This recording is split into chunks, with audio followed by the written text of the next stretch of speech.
It's called I Know That I Am Healed.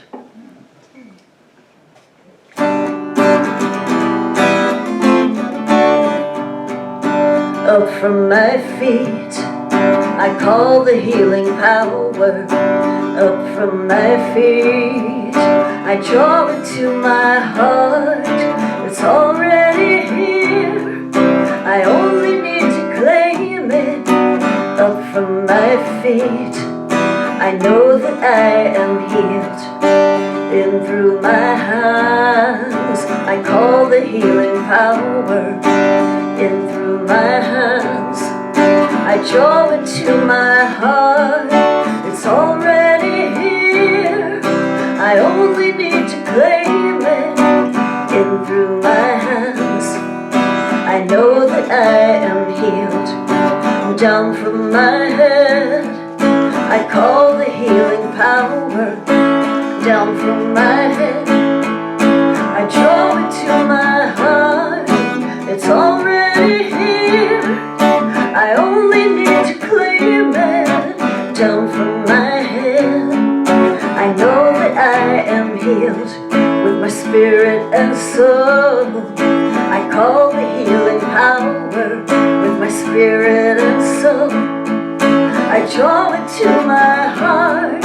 It's already here, I only need to claim it. With my spirit and soul, I know that I am healed.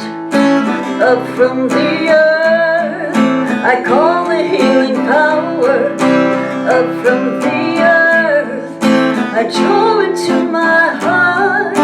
It's already here, I only need to claim it. Up from the earth, I know that I am healed. Back to the earth, I send the healing power. Back to the earth, I draw it to my heart. It's already here, I only need to claim it. Back to the earth, I know that I am healed. Good.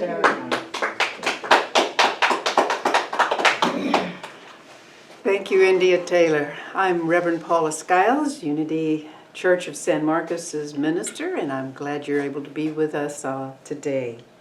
So we were able to start our service this morning with some music, and I also want to start us off with some affirmations. So if you'll look on your order of service, let's start with the affirmations that are on there.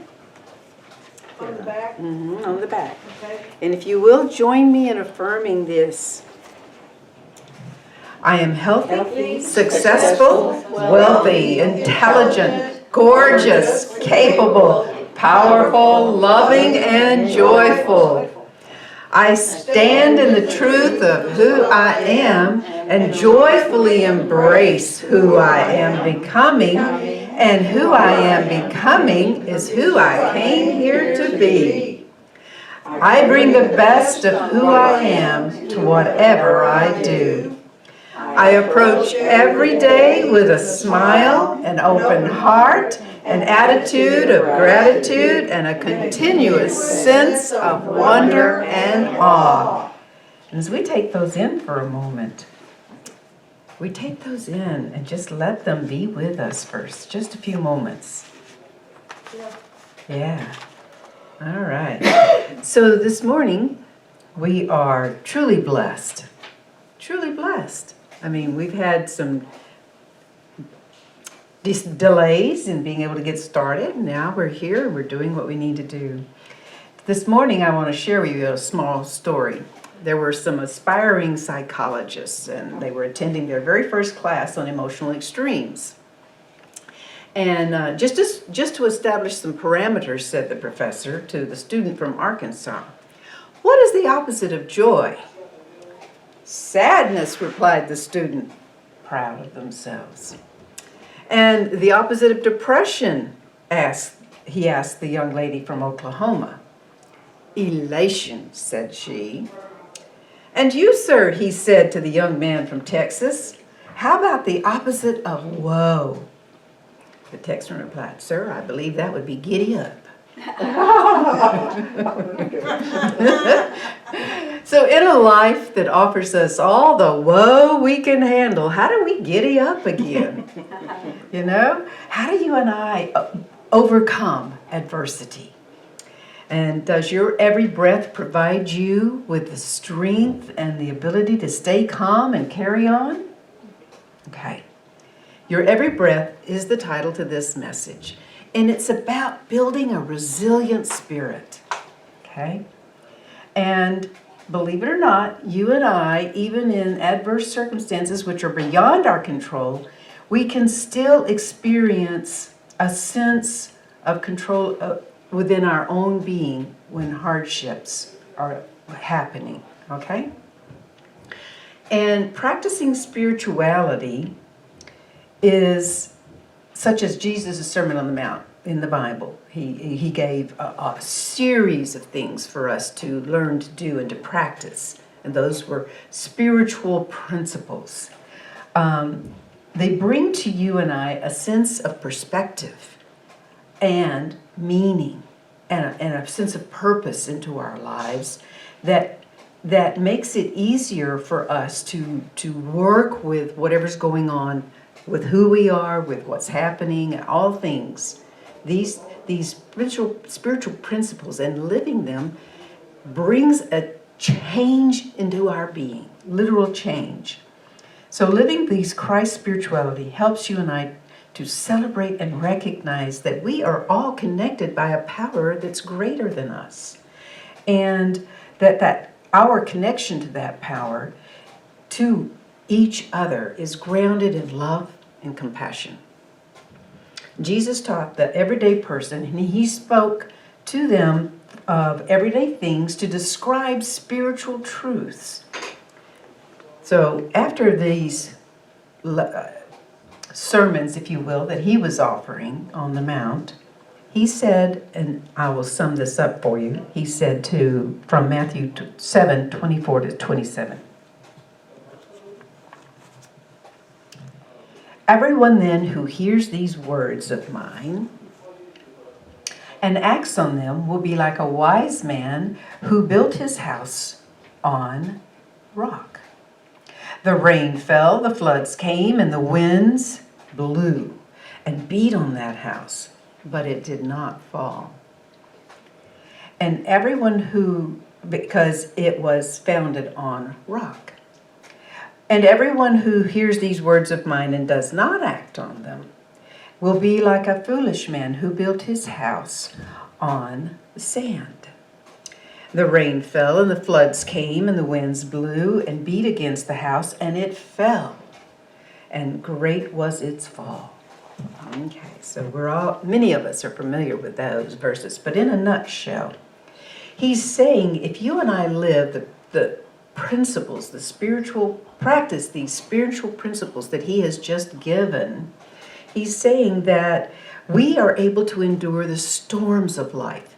He's not talking about a literal storm and a literal building. You got to build your house on rock. You've got to build your house, He's talking about building our house, our consciousness, our being on rock. And that rock is that stone or the truths that are a part of our existence. And a spiritual storm, though, he's acknowledging, has the same characteristics and capabilities as the physical one that we relate to here in our own world, right? They can alter, tear up, and rearrange our interior landscape on both large and small scales. And so the most highly visible difference of these storms is that usually our rainstorms and thunderstorms and hurricanes and all, they usually pass fairly quickly, right? Considerably quickly. A spiritual storm, you may have to weather it much longer, because it won't be over until spirit within us is able to bring about a healing and a balance for our greater good. And there is a big difference. So this is when practicing compassion for ourselves is essential. It's vital to building a resilient spirit. And many times when we're going through these spiritual storms, some of us call them dark nights of the soul. They can be that severe or that extreme. Some of them can just be that we've had a big loss in our life, a job loss or a breakdown of a relationship or those kinds of things. But they're still difficult and they're still harsh for our inner beings.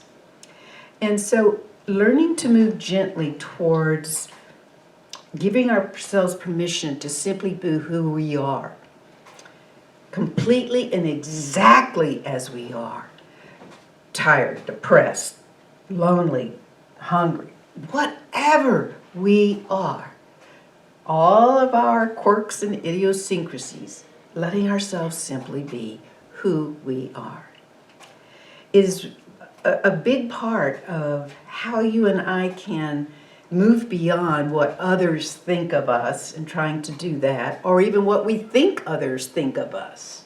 Because many times others aren't thinking what we think they're thinking, right?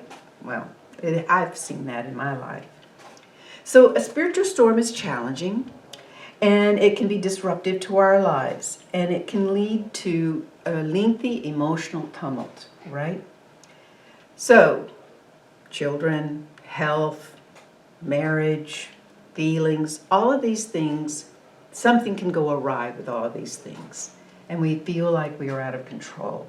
And by that I mean we just don't even know what to do. Our whole being is just out of whack. On the other hand, you and I do have more control than we think.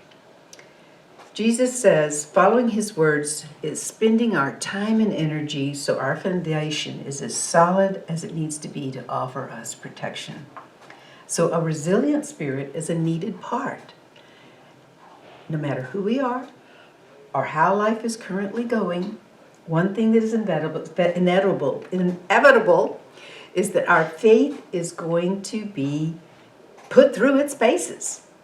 Okay? Our hardships can range through everyday struggles. Can't pay the rent, can't do this, can't do that, whatever it is, to real big disappointments. You know, someone has betrayed us. Someone we trusted has betrayed us. There's a lot of different ways that we can go through these things. But the quality of our faith in God, in our relationships, and even in life itself is revealed during those times. So we get to really look at who and what we think we are and who we truly are. So having said this, are we at the mercy of the storms, so to speak? No. No. Sometimes it feels like we are powerless and that we are simply at the mercy of whatever's going on. Is it true that you and I may not be able to stop or change that event in some way? That's true, but that doesn't mean that we're at the mercy of it. It does mean that resiliency is something we have got to learn to be able to develop and depend on. Because in that is the well of strength that we will need many times in our lives. And the ability to adapt to whatever's going on and to all the changes that we need to make. There are several simple things that you and I can do to build resiliency within ourselves. One, this is the first one. I'm going to give you 4. The first one is be a learner. The second one is focus on what is. The third one is know your limits. And the 4th is practice thought awareness. Okay, so the first one, be a learner.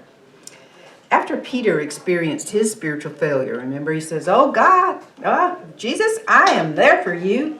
And then as soon as he is put through his faith challenge, Peter's like, oh, never met him, don't know who you're talking about, sorry about that. So as soon as Jesus is encouraging him after he has passed, right, and he's come back, and he's encouraging him. And so I'm going to share with you from Luke.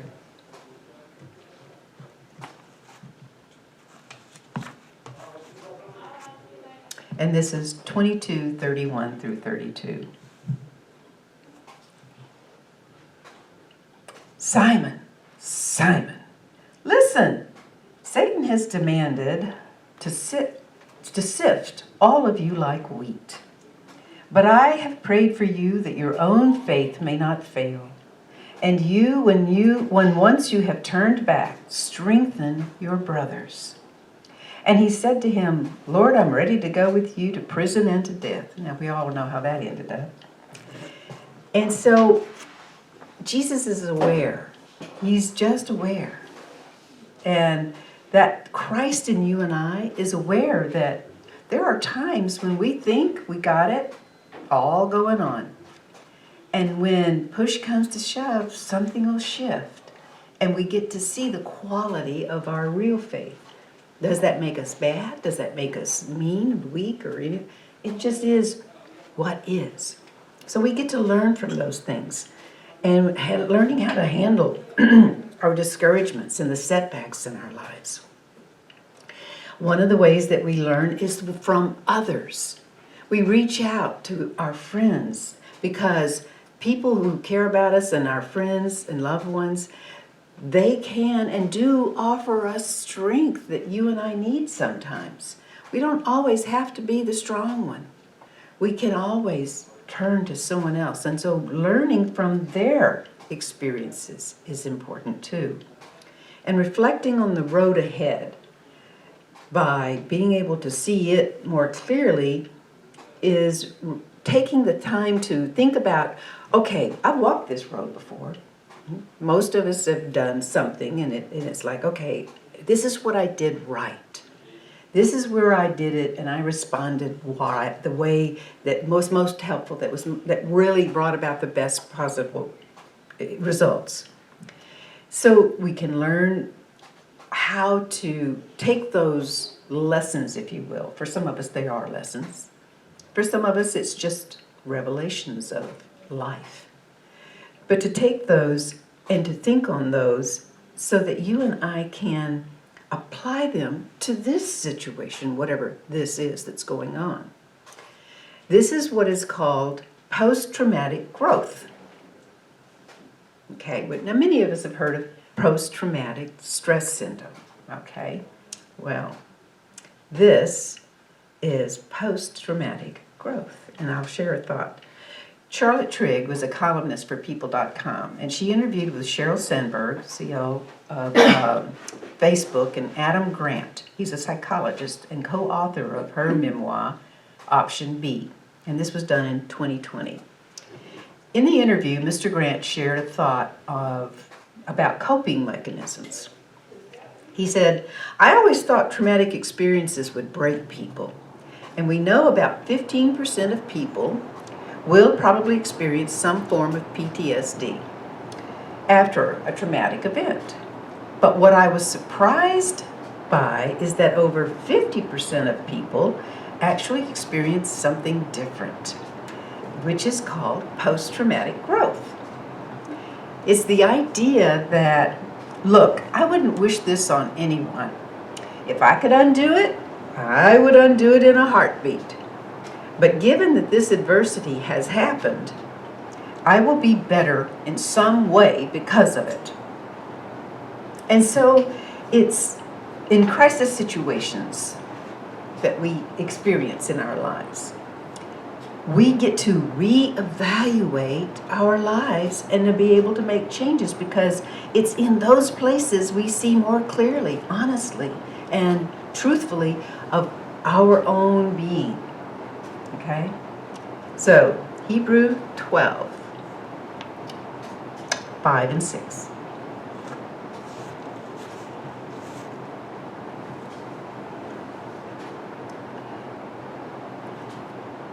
It says, my child, do not regard lightly the discipline of the Lord, or lose heart when you are punished by him. For the Lord disciplines those whom he loves and chastises every child whom he accepts.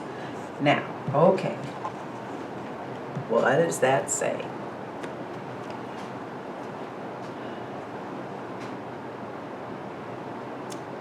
This is not about punishment in the sense of you've done something bad and wrong and I'm going to make you sorry. This is cause and effect that is a part of our being. And the spiritual aspect of our being responds to cause and effect. And Christ within us, that spiritual nature, works within cause and effect and allows us to come forward through love and develop our being to the greater levels of quality that we need to build compassion, unconditional love, resiliency, hope, joy, all of the faith, all of the things that build our character, okay? So focusing on what is the second thing. What is one thing I can accomplish today that sets the weight of the whole? Because we tend to think about all we have to do or what all is happening. And so focusing on what can I do today, just moving forward, where can I put my energy and my intention, whatever I have of it, however little or lots of it I have, to reaffirming areas that I can feel not only a sense of control, but that offer me an awareness of that I am not powerless. You only need to move through today. You can't clean up the whole room. Clean a corner of it. You don't have to slay the whole beast or climb the whole mountain. Clean the corner. You can't do something. Do something. No matter how long you've traveled in the wrong direction, you can always turn around. Okay? Can't pay the whole rent? Work something out where you pay a portion and make arrangements. It's looking at your situation or your crisis and looking that beyond that overwhelm of the moment to what is something you can do. And it's moving beyond the paralysis or the numbing behaviors that we can sometimes get ourselves involved in, right? Because the problem with numbing behaviors is they're not specific. They're over everything. And so we become numbed on all levels, numb to solutions, numb to ideas, numb to anything that would help us either. And in this part of it, sometimes it's just about not blowing things out of proportion, knowing what is, and making a habit to look for what we can do with the energy and focus we do have. And we may be in a position where we don't have much. Maybe our health is challenged. Maybe our relationships are, we don't have anything we can do at it. They've walked away or they've died or whatever is going on in our life. But notice what you can do that helps you feel like you are coping and that your feelings are really being taken care of. Okay, that you're not just ignoring or numbing yourself. Okay, little wins pave the way for big wins in this case. Such as looking at the distance you've already covered, focusing on your strengths, and choose your responses. Choosing them. Let each new step remind you of your power. Let each thing that you do remind you of your freedom and choice.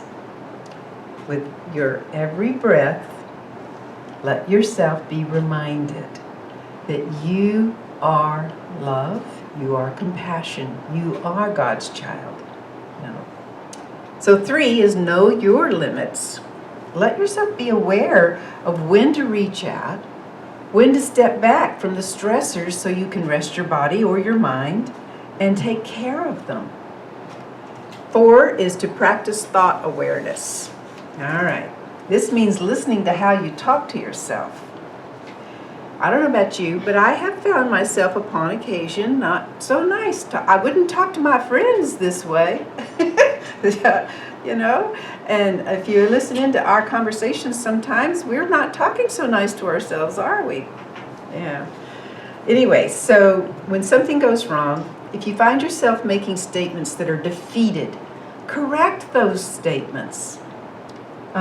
Be aware of those things that are going through your mind and consistently practice some type of positive thought process in that. Isaiah 40:31 says, "Those who hope in the Lord will renew their strength. They will soar on wings like eagles. They will run and not grow weary. They will walk and not be faint." All right, so inherent within living in these spiritual principles is the strength, is the things that make our faith be able to be resilient. And so as we're practicing all this thought awareness, mindfulness, we're letting every breath bring to us that you and I are choosing to spend our energy and our focus on the situations and events, and that we can do something. Even if it's something small, we can do something and allow them to have an impact on us that is for the positive. Christopher Germer said, "A moment of self-compassion can change your entire day. A string of such moments can change your life." So you and I are defined by our choices. Love is just a word until someone comes along, you, me, and gives it meaning. It takes unconditional love to keep going when all we want to do is quit, give up, or we're feeling overwhelmed. And that love has to come through you, me, for ourselves. So Cheryl Kara Sandberg is a billionaire and philanthropist. She's the COO of Meta Platforms. And Miss Sandberg was reflecting several years ago on the sudden death and the lessons she learned of her husband's sudden death. "My rabbi told me to lean into the suck," she revealed during an interview for CBS's Sunday Morning. Ms. Sandberg is the founder of leanin.org, and Lean In is a network for resources for women and a way for women to learn how to lean into life and to go forward.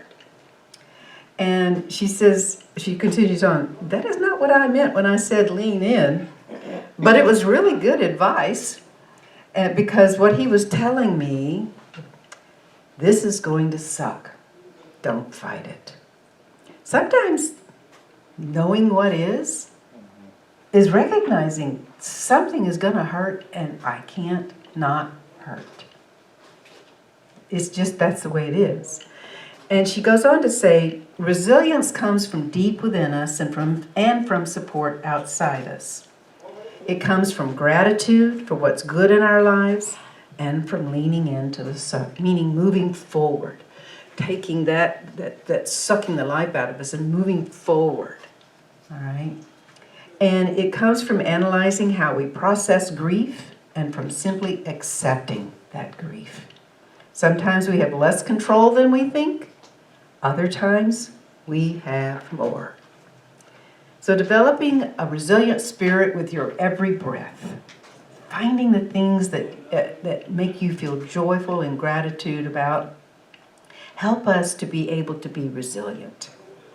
So down to your core, know that you're not alone. Reach out and recognize and remember that this road has been walked before. All right? Dance, lives, dance. One step at a time, if that's all you can do. And then, when you're facing those obstacles, I ask you to ask yourself this question. What am I facing in my life right now that I can use to mature, to develop, and prepare myself for the next stage of my life? Because usually when we're going through a spiritual storm, We have a new way of being that is meant to come forward. And so practicing these spiritual principles, love, compassion, resilience, joy, gratitude, all of these is essential to moving through. God bless you. Thank you for being with me.